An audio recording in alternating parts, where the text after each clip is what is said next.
po yan. No? Magsasuffer po ang bayan at ang matatamaan nito ay ang mga mahihirap na mga Pilipino. Hindi naman sila kasi mayayaman sila Ang mga mahihirap po, ang mga mahihirap na mamamayang Pilipino ang maapektuhan nito pag nagkaroon ng constitutional crisis. Tandaan nyo yan, no? Kaya huwag kayong sa inyong ilo ng mga Duterte, huwag kayong pauto. Ang mangyari, mahihirapan po ang Pilipinas, ang gobyerno, ang mamamayang Pilipino, ang lalong apektado nito kapag nagkaroon tayo ng constitutional crisis. At hindi nyo rin yan magugustuhan dahil ang mga mahihirap ang mas talagang mahihirapan kapag nagkaroon tayo ng constitutional crisis. Diba? At mga kaibigan, yung 20 pesos na nai-enjoy ngayon ng mga tao at palalawakin pa yan pag nagkaroon tayo ng constitutional crisis, mga kaibigan, maaaring hindi na yan mangyari, yung mga 20 pesos na yan. Yung mga programa ng Pangulo natin ng mga magaganda at mga pagagandahin pa, mga kaibigan, ng mga programa para sa may hirap, baka hindi na yan mangyari kapag nagkaroon tayo ng constitutional crisis. Diba? So, mga kaibigan, sundin po natin ang Constitution. Huwag tayong lumabag sa Constitution. Dapat po ay maging masunurin tayo sa batas. Yan nga po ang problema, mga kababayan, no? Noong naging presidente po itong si Duterte, ang mga tao ay lumalabag na, no? Yung mga lawmakers lumalabag na sila sa Constitution. Naging Pangulo si Duterte. Kasi si Duterte po ang unang lumabag. Si Duterte po ang law breaker. Siyang lumabag. Katulad na lang ng pagpatay sa mga tao, 30,000 na mga Pilipino ay pinatay, biktima ng EJK. Labag po yan sa Constitution ng Pilipinas. Ano po ang sabi? Huwag mong papatayin. Hulihin mo, bigyan mo ng due process. Pero ang ginawa po sa 30,000, tinukhang lang basta-basta. Pinasok sa bahay, pinagtsutugi. Yung iba, kasama pa yung pamilya, kumakain, pagpasok sa bahay, pinagtsutugi. Yan mga kaibigan, ang nangyari sa Pilipinas noong si Duterte ang nakaupo. Kaya napakarami mga Pilipino hindi marunong sumunod sa batas. Lawbreaker, naging lawless ang mga Pilipino, naging lawless ang ating bansa. Wala na pong sumusunod sa batas dahil ang ating Pangulo, siya ang tinitingnan ng taong bayan at nakikita na hindi siya sumusunod sa batas. Kaya marami ring mga Pilipino lawbreaker during his time. Tignan nyo ngayon sa panahon ni PBBM, marami ng mga nadidisiplina. Tingnan mo nga, dyan nga lang sa EDSA, sa Commonwealth, tingnan mo yung mga motorista natin, talagang kung nasaan yung kanilang linya, nandun lang sila. Nag-uumpisa na ang disiplina sa buong bansa dahil yan sa pamumuno ng ating Pangulong Bongbong Marcos Jr. Diba? Yan. So ano pa mga kababayan?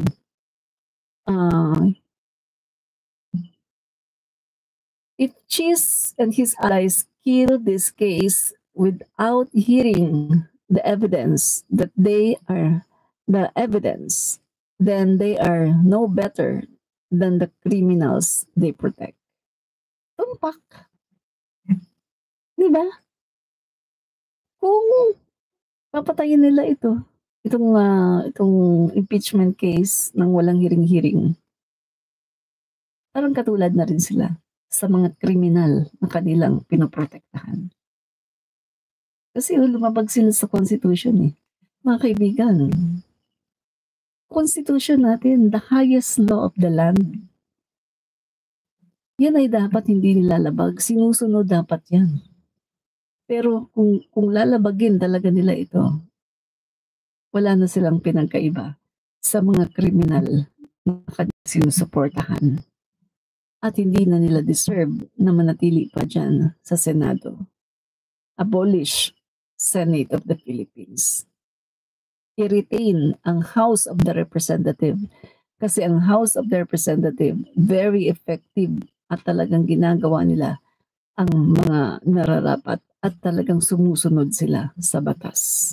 Hindi po katulad dito sa Senado na tila mga lawbreakers yung mga senador dyan dahil sa Duterte, di ba? So, yun po mga kaibigan, no? So, tama na ang drama. Simula ng paglitis. The Filipino people deserve to know the truth. No, not backroom politics. Di ba? Yun yung mga kaibigan, no? So, simulan na. Nang magdrama-drama. Simulan na natin. Di ba? Yan. So, ito po mga kaibigan, no? Tuloy natin. Tuloy natin to. Senate risks betraying the Constitution over Sara's delayed impeachment trial, House prosecutor. So, Senate risks betraying its constitutional duty if it allows the impeachment case against Vice President Sara Duterte to lapse. A House prosecutor said on Tuesday, amid concerns that the case may be prematurely dismissed without trial due to proposed constitutional challenges. So, si Iloilo Representative Lawrence he disagrees with the interpretation of fellow lawyer Senator Francis Tolentino, who argued that the impeachment complaint would be probably dismissed since unfinished business cannot be carried over to the 20th Congress. No? So, ayan po mga kaibigan. Yan. So, yan po ang katotohanan. No? Okay. So, bring it to the highest court. Ang sabi naman ni former Senate President and former Justice Secretary Franklin Drilon said, Duterte's legal team may challenge the impeachment validity in the next Congress, but that would not be the end of the road. He noted that the Supreme Court can intervene even if the senator judges vote to dismiss the case. So mga kaibigan, no, kahit na i-dismiss ng Senado, no, itong impeachment, mga kaibigan, pwedeng mag-intervene ang Supreme Court. Lalong-lalo na, mga kaibigan, yung Supreme Court ang highest court of the land at ang nilalabag ng mga senador na ito ay ang highest law, yung pinakamataas na batas, no, ng ating bansa. Yan ang ating constitution. Yan. Kaya mga kaibigan, dapat na talagang umpisahan na ang trial. No? Yan. So, ano pa natin?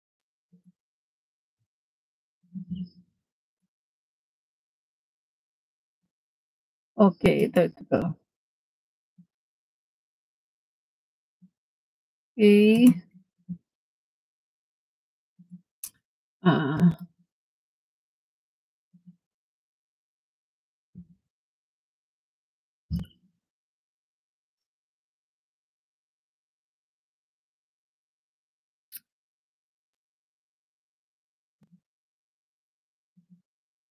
Ito yata yun. Wait guys ha. Ito pang isa.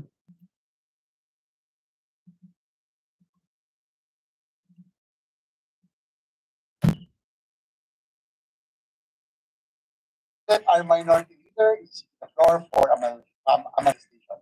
The minority leader is recognized. You may proceed, sir. Thank you, Mr. President, for giving your permission to make this manifestation on the topic touched earlier by our majority leader, Mr. President. This is the issue of whether the impeachment complaint was taken to the House of Representatives to the Senate last February 5, 2025, and cross over to the Senate of the 20th Congress. Well, Mr. President and my dear colleagues, doubts have been publicly expressed by certain personalities that the trial of the impeachment complaint against Vice President can or cross over to the Senate of Congress. I wish to share and put on the record some of my thoughts on this subject. Article 11, Section 3 paragraph 6 of the Philippine Constitution provides that, and I quote, the Senate shall have the sole power to try and decide all cases of and makes the Senate not just an court, an impeachment proceeding is sui generis, that is, unique or a class of its own. In Republic versus Sereno, it's described as a proceeding exercised by the legislative as representatives of the sovereign to vindicate the breach of the trust imposed by the people in the hands of the public officer by determining the public officer's fitness to stay in office. While the form, procedure, and substantive arguments in impeachment remind us of court trial, Yan, it pakinggan nyo also sandali. has the Pakinggan nyo characteristics sandali of a yan. political process. The decision-making process in impeachment is not governed by any fixed or binding standard of allowing for broad discretion on the part of the members of the Supreme Court when they make their final decision on the decision makers or the members of the court can use any standard of one, and this choice will not be subject to any review by any court. Correct. Of public Tama. This fact gives the impeachment its political character. Hence, to better understand generic impeachment procedure, we need to look for analogies using well-known principles and practices in other systems which are applicable to impeachment. As to the question of whether the trial conducted by the Senate, Congress, and entertained the Senate, 19th Congress can cross over and continue into the 20th Congress. Correct. There is no provision in the 1987 Constitution or in the Senate Rules of Procedure on impeachment trial that expressly indicates. True. On the contrary, the Senate Rules of Impeachment support the position that the impeachment trial shall continue until final judgment. Correct. It is necessary to continue into the next Congress. Let me read the rules. Rule number 3. Upon presentation of the articles to the Senate shall specify the date and time for the consideration of such articles. Unless the Senate provides otherwise, it shall continue in session from 8 to 8, Saturday, Sunday, until final judgment shall be rendered. Correct. So much longer as day in judgment. There is a contrary opinion that the rules of the Senate mandate that all pending matters shall terminate upon the expiration of one Congress should Tama. take precedence over the cited rule on consent, which state that the trial shall continue until final judgment. Correct. The justification for the precedence is the rule of the Senate that the latter will pass the power granted by the Constitution. The Senate of Roman rule. True. Article 6, paragraph 3. Yan. Each house. Mm. However,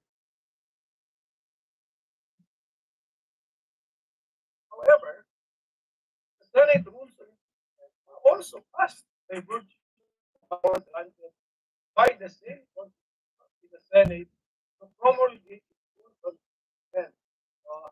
Let's all look at Article 11, Section 3, paragraph 8, which provides the Congress shall promulgate rules on to effectively carry out the purpose of the Constitution. Oh, diba? In fact, there should be no conflict between the two rules because the rules of the Senate apply to legislative proceedings. Matalino talaga si Coco Pimentel. Apply to cases. Si Cheese Bobo. On this issue, the Supreme Court in the case of Mana si Inday, Sara. Committee of Congress ruled that the legislative functions of the 12th Congress have come to a close upon the final adjournment of the regular session of June 11, 2004. So guys, But this does not affect its non-legislative matalino talaga si Coco Pimentel. trials, most definitely Hindi katulad ni Cheese Escudero. in fact, Bugok the section in the nagmana Constitution si Sara. which speaks of Diba? impeachment is found in 11 under the title Accountability of Public Officials, and not under Article 6, titled the Legislative. O, diba? Malinaw. Malinaw. Should not be affected by the final of the legislative session. Furthermore, we can use the analogy of the court system. Under the 1987 Constitution, the Senate is the court. The Senate in impeachment cases is more like a judicial body than a legislative one. Just like a court, the workload, caseload, the docket of the Senate as the impeachment court will not and should not be affected by a change in membership. We can see this principle in action in all our courts and electoral Ano kayo ngayon? where their case dockets do not change. Diba? Malinaw. In-explain ni Senator Coco Pimentel. Malinaw na malinaw ang kanyang pagkaka-explain. Diba? So, ano kayo ngayon? Anong masasabi nyo? Diba? Malinaw ang in-explain ni Senator Coco Pimentel. Dali na walang expiration. Kung baga, kung magbabago na ang Congress, 20th Congress, ay tuloy-tuloy pa rin ang impeachment trial hanggang magkaroon ng judgment.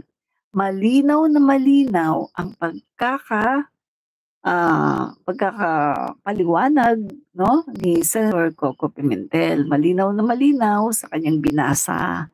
Yun kung naiintindihan ninyo ng mga DDS.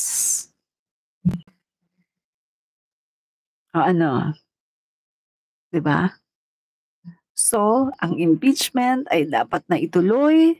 Walang question ng jurisdiction dahil ito ay dapat at pwedeng ituloy sa 20th Congress. Kasi hindi naman ito legislative.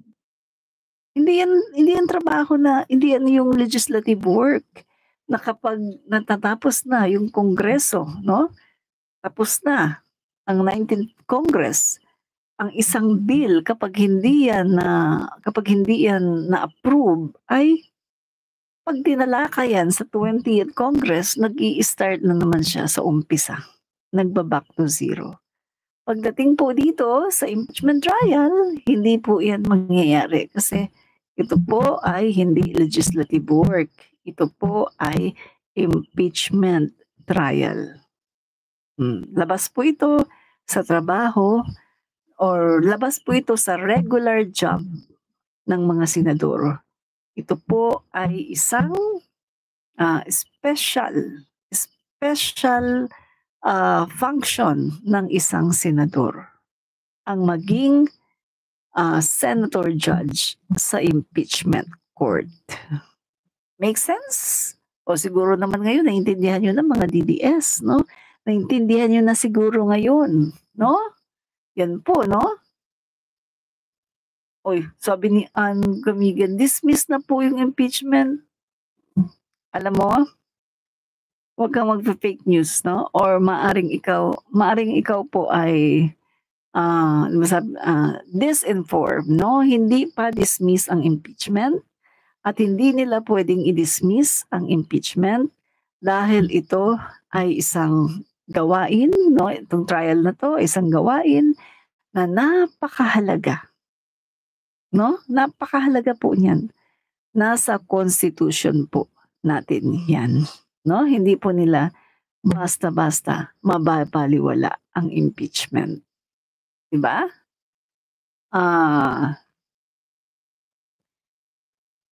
Baka ano lang 'yun, baka alam niyo yung mga clickbait, kasi meron po kasing mga vloggers 'no, sa YouTube na naglalagay sila ng kanilang mga thumbnail at yung mga caption, akala mo 'yun talaga, pero kapag pinanood mo, iba, 'no?